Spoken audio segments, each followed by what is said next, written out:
नमस्कार, नील युग study channel में आप सब दोस्तों का हार्दिक स्वागत है। आज हम इस वीडियो में देखने वाले हैं सीबीएसई क्लास 6 यानी कि 6 और इसमें एनसीईआरटी के समाधान सॉल्यूशन के बारे में हम चर्चा करने वाले हैं। जो सब्जेक्ट यानी कि जो विषय है वो है विज्ञान और विज्ञान विषय के अंदर जो पाठ है, जो अध्याय है वो दूसरा नंबर का है, जिसका नाम है भोजन के घटक। भोजन के घटक नामक जो आपको आपके सामने जो अध्याय दिया है, जो पाठ दिया है, उनके अंदर आज के हम वीडियो में उनके जो अभ्यास है, उन अभ्यास के जो प्रश्न है, तो उन अभ्यास की प्रश्नावली के बारे में हम चर्चा करने वाले हैं। तो देखिए अभ्यास के प्रश्नों के बारे में चर्चा करते हैं। तो सवाल नंबर 1 आपके सामने है। देखिए रहा पहला सवाल। देखिए क्या है, हमारे भोजन के मुख्य पोषक तत्वों के नाम बताइए, लिखिए। क्या कहते देखिए उनका आंसर है, हमारे भोजन के मुख्य पोषक तत्व इस प्रकार हैं। नंबर 1 कार्बोहाइड्रेट, 2 वसा, 3 विटामिन, 4 प्रोटीन और 5 खनिज इत्यादि। अब देखिए सवाल नंबर दूसरा, निम्नलिखित के नाम लिखिए। तो देखिए क्या है, पहला है पोषक जो मुख्य रूप से हमारे शरीर को ऊर्जा देते हैं, तो उसको हम क्या कहते हैं, तो उसको हम कहते हैं कार्बोहाइड्रेट और वसा। दूसरा देखिए दूसरा क्या है, पोषक जो हमारे शरीर की वृद्धि और अनुरक्षण के लिए आवश्यक है, तो उसको हम क्या कहते हैं, उसको दोस्तों हम कहते हैं प्रोटीन। उसको क्या कहते हैं, उसको प्रोटीन कहा जाता है। और तीसरा है, देखिए क्या है, वह विटामिन जो हमारी अच्छी दृष्टि के लिए आवश्यक है, तो उसको क्या कहते हैं, उसको विटामिन ए कहते हैं। क्या कहते हैं, विटामिन ए कहते हैं। नंबर 4 वह खनिज जो अस्थियों के लिए आवश्यक है, तो उसको क्या कहते हैं दोस्तों, उसको कहते हैं कैल्शियम। ठीक है। अब देखते हैं सवाल नंबर 3, दो ऐसे खाद्य पदार्थों के नाम लिखिए जिनमें निम्न पोषक प्रचुर मात्रा में उपलब्ध होते हैं। तो देखिए इसमें क्या है, पहला है वसा, तो घी और दूध। दूसरा मंड यानी कि चावल और आलू। तीसरा आहारी रेशे, तो उसको क्या कहते हैं, उसको कहते हैं सब्जी और फल। और प्रोटीन, तो उसको क्या कहते हैं, तो उसको पनीर और राजमा, इससे मिलता है।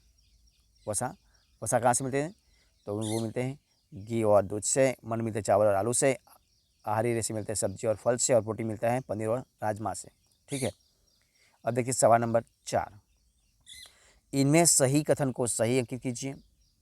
पहला है केवल चावल खाने से हम अपने शरीर की पोषण आवश्यकताओं को पूरा कर सकते हैं, तो ये कैसा है, गलत है सही है, तो यह है गलत है। कैसा है, तो यह गलत है। दूसरा, संतुलित आहार खाकर अभावजन्य रोगों की रोकथाम की जा सकती है, तो ये कैसा है, सही है। ठीक है, कैसा है, ये सही है। अब देखते हैं ग यानी कि तीसरा।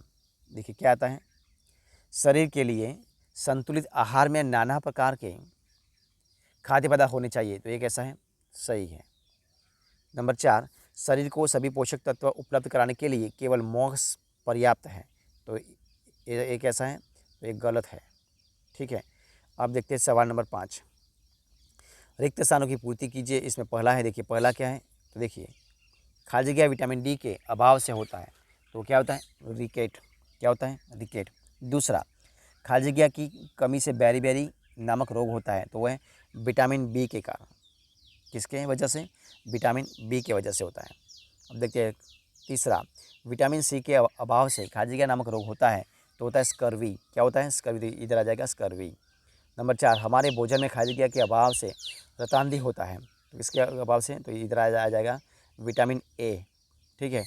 अब देखिए सवाल नंबर पार्ट नंबर 2, भोजन के घटक महत्वपूर्ण प्रश्नोत्तर। इसमें पहला प्रश्नोत्तर, देखिए क्या प्रश्न है आपके सामने, देखिए क्या है, पोषक तत्व क्या है, तो वे तत्व जो हमें वृद्धि और कार्य करने के लिए ऊर्जा देते हैं उसे हम पोषक तत्व कहते हैं।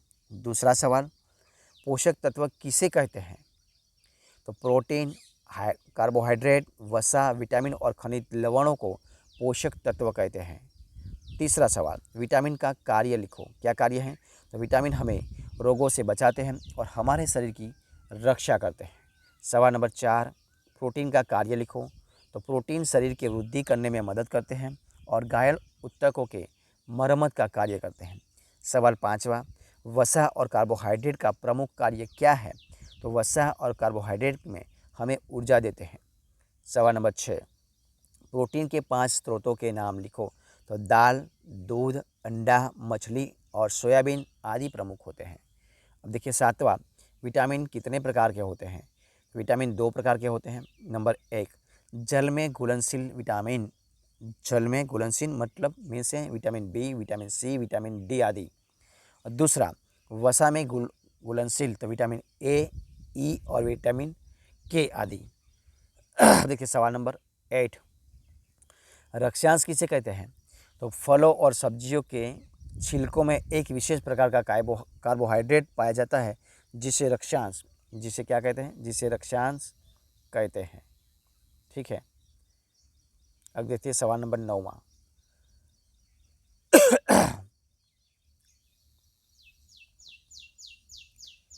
भोजन का कार्य क्या है? तो भोजन हमें पोषक तत्व देते हैं जिससे हमें ऊर्जा और ताकत मिलती है। इससे हमारे शरीर की वृद्धि होती है और ये हमें विभिन्न रोगों से बचाते हैं। 10वां सवाल, हमें संतुलित आहार की आवश्यकता क्यों होती है? तो वो का आंसर है संतुलित आहार हमें संतुलित मात्रा में ऊर्जा, ताकत और हमारे शरीर को वृद्धि देते हैं और हमें विभिन्न रोगों से बचाते हैं। ये हमारे शरीर को चुस्त और तंदुरुस्त रखते हैं। सवाल नंबर 11 देखिए क्या है? तुम अपने भोजन में उपस्थित मांड यानी स्टार्च की जांच कैसे करोगे? तो हम भोजन के कुछ नमूना या कच्ची सामग्री लेते हैं, इसमें 2-3 बूंदे आयोडीन विलयन की डालते हैं। यदि इसका रंग काला नीला हो जाता है तो यह दर्शाता है कि इसमें मांड यानी स्टार्च उपस्थित है। सवाल नंबर 12, विटामिन कितने प्रकार के होते हैं? तो विटामिन निम्न प्रकार के होते हैं। कितने प्रकार? तो इस प्रकार के होते हैं। देखिए कौन कौन से हैं? तो देखिए, पहला विटामिन ए, दूसरा विटामिन बी, तीसरा विटामिन सी, चौथा विटामिन डी, पांचवा विटामिन ई, छठा विटामिन के। अब देखिए सवाल नंबर 13, विटामिन बी कॉम्प्लेक्स क्या होता है? तो एक विटामिनों के समूह को विटामिन बी कॉम्प्लेक्स कहते हैं। अब देखिए सवाल नंबर 14, कौन सी विटामिन हमारे शरीर में सूर्य के प्रकाश से मिलता है? तो वो मिलता है विटामिन डी से। रुक्षांश या रेशेदार भोजन क्या होता है? रुक्षांश एक भोज्य रेशा है जो हमारे शरीर में मुख्यतः पादप उत्पादों से प्राप्त होता है। सवाल नंबर 16, रक्षांश के मुख्य 5 स्रोतों के नाम लिखिए। सभी अनाज, दाल, आलू, ताज़ा फल और सब्जी रक्षांश के मुख्य स्रोत है। अब देखिए सवाल नंबर 17, हमारे भोजन में रुक्षांश लेने के क्या फ़ायदे हैं? तो हमारे भोजन में रुक्षांश लेने के निम्न फ़ायदे हैं। नंबर 1 है, यह हमारे भोजन का आवश्यक घटक है। यह हमारे शरीर को अपाचित भोजन से छुटकारा दिलाता है।